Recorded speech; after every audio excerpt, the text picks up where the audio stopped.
Hi, it's Linda with CreativePLR.com. I'm back because it's spring. We want to create some spring wall art. And wall art is so simple. You don't have to be an artist. I don't consider myself an artist. And yet I can create some word art, which is really easy.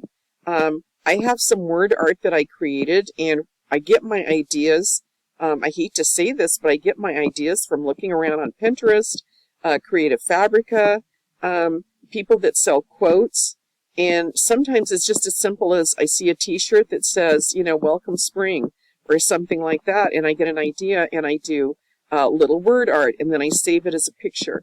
And when I save it as a PNG with a transparent background, I can pop it on top of a slide and make some wall art with it. So that's what we're doing today. So I'm going to, I think I have 3 word arts already made, and I'm going to go find them, and I know they're not there.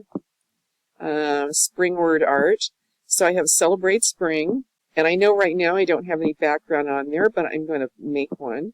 And then I've got insert a picture. I've got Bring on Spring, and boy, I'm ready for it. We've had nothing but rain for weeks here in Southern California, and I'm a little tired of the rain. I know some of you have snow. We had snow too. I live out toward the desert, so it's unusual for us to have snow, but we actually had some. So they're all different types, and let's start with this one. And so with this one, I think I want to add a background to this, and so I'm going to format my background, and I've been playing with that bunny paper, but for this, it clashes with my word art. So I'm going to go find something else. And let's see, I'm going to look at my Easter file because I know that's where I have some. I have this really pretty, I'm going to use this yellow background, I think. Okay. And then for this one, well, it's got blue and purple in it. So I've got that purple. It keeps pulling up that bunny paper. It's going to do that until I close out, I think. And, oh, I'm going to use this because that's perfect. Now, if you think that's a little darker than you want, you can also use your transparency. You have just a hint of color. And then this one, I've got that, I guess it's a purple, but it looks like an odd pink. I've also got green there. So let's go find the green. Whenever you're doing word art, you want, yeah, this works. It kind of clashes with that, so maybe we do that. Okay, you want your words or whatever your font is to stand out, and so I created the word art. You can make that either in Canva or PowerPoint, then save as a PNG file. Just group it together, and then I'm going to add. I think for this one, I'm going to add a little flower. Now, I don't know that I have any peach-colored flowers. I know I have purple. So first I want to add some greenery. And I'm going to go to my old file. So I found a leaf that I like. And then I'm going to copy it because I like to have the leaf on both sides. And I'm going to turn it around. And then I overlap them. Now, in this case, I don't like that overlapping because I got an extra stem there. So I'm going to try to crop it, and I'm going to crop this one too. I don't know why cropping is so difficult for me, but it is. And then I'm going to put them together like that, so it kind of fancies it up a little bit. Now, the other thing that, if you're looking really close, you'll notice my greens are slightly different.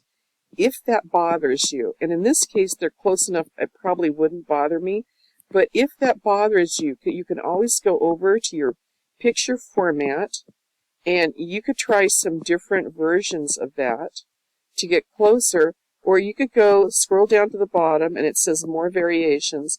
You could click the eyedropper and then just click on that, and it will give you that color.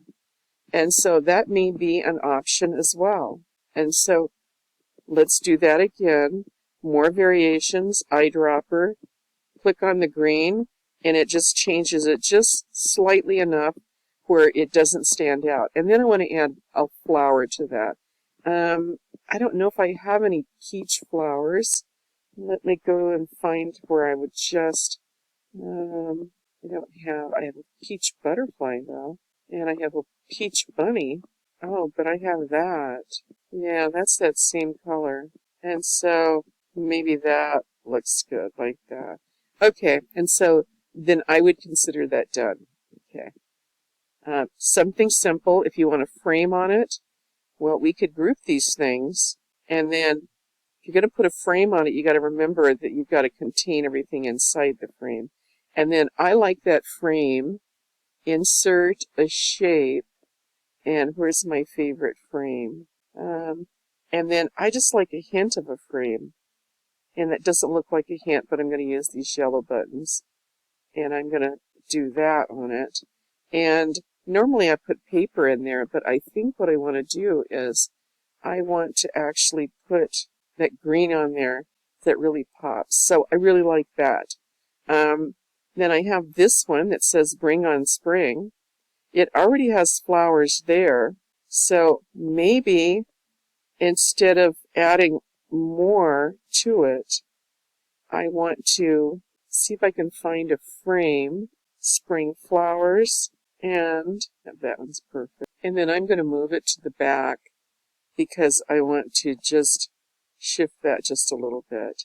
And so just by using the simple word art and a frame with flowers on there, now this one already has decorations on it, and it has flowers on it. It wouldn't look good inside a frame, but what I could do is I could add some flowers at the bottom, and let's see if I have something, a spray or some kind of, I do have that plain frame that I could decorate with, and let's see if I have any more under Spring Graphics. Oh, there we go. And so that I think looks great. Okay, I might move that in just a little bit and shrink that down just a little bit. And if you wanted, you could copy that, move that to the center, paste, and turn it around so that you created a flower frame. I hope this gave you some ideas on what to do for spring, making some spring wall art. Not only, let me just add this, not only does it make great wall art, this would make some great journal covers. Might not have the same word art on instead. Maybe you would have a planner or a journal instead, but these do make pretty covers. Until next time, this is Linda with CreativePLR.com.